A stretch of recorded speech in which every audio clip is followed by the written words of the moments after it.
If you want to find the secrets of the universe, think in terms of energy, frequency, and vibration. I don't care that they stole my idea. I care that they don't have any of their own.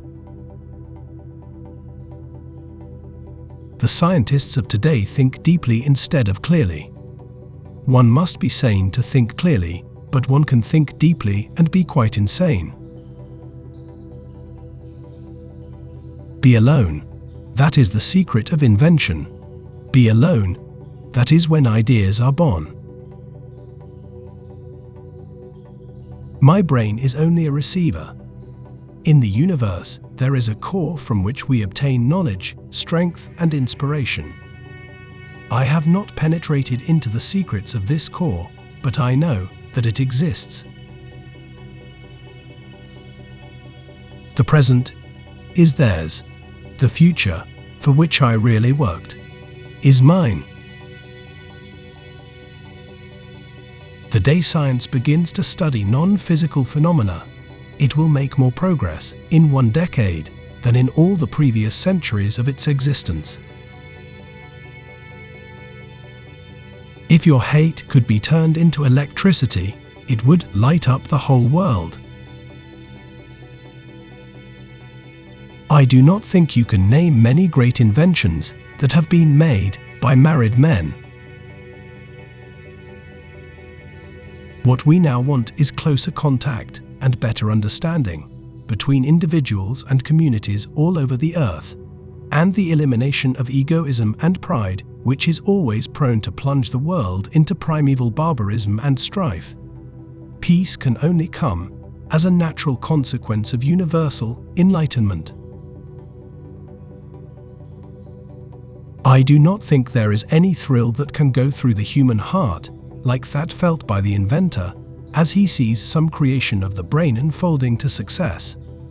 Such emotions make a man forget food, sleep, friends, love, everything.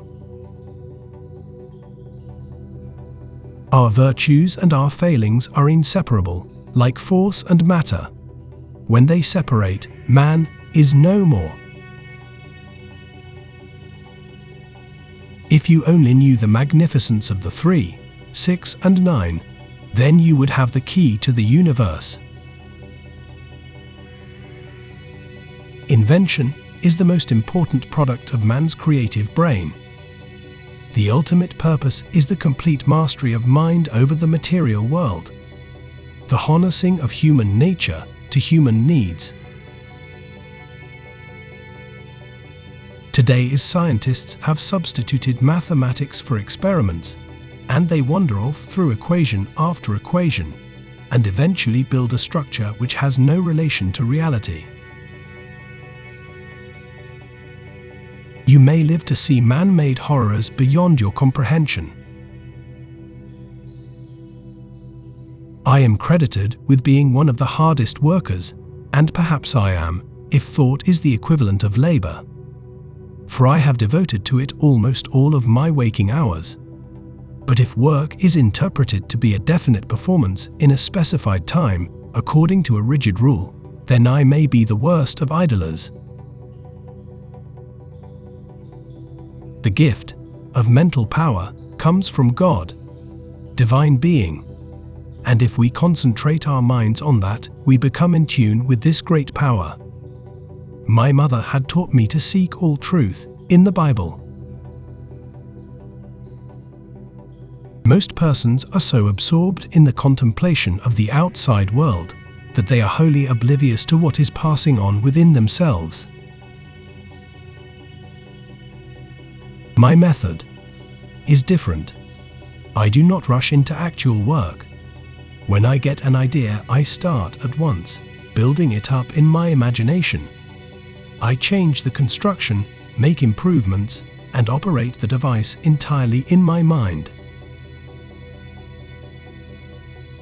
If he had a needle to find in a haystack, he would not stop to reason where it was most likely to be, but would proceed at once with the feverish diligence of a bee to examine straw after straw until he found the object of his search.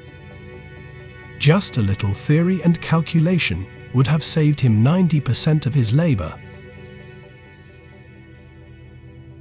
The scientific man does not aim at an immediate result. He does not expect that his advanced ideas will be readily taken up. His work is like that of the planter, for the future. His duty is to lay the foundation for those who are to come and point the way. Instinct is something which transcends knowledge. We have, undoubtedly, certain finer fibers that enable us to perceive truths when logical deduction, or any other willful effort of the brain, is futile. The theory of relativity wraps all these errors and fallacies and clothes them in magnificent mathematical garb, which fascinates, dazzles, and makes people blind to the underlying errors. The theory is like a beggar clothed in purple whom ignorant people take for a king. Its exponents are very brilliant men, but they are metaphysicists rather than scientists.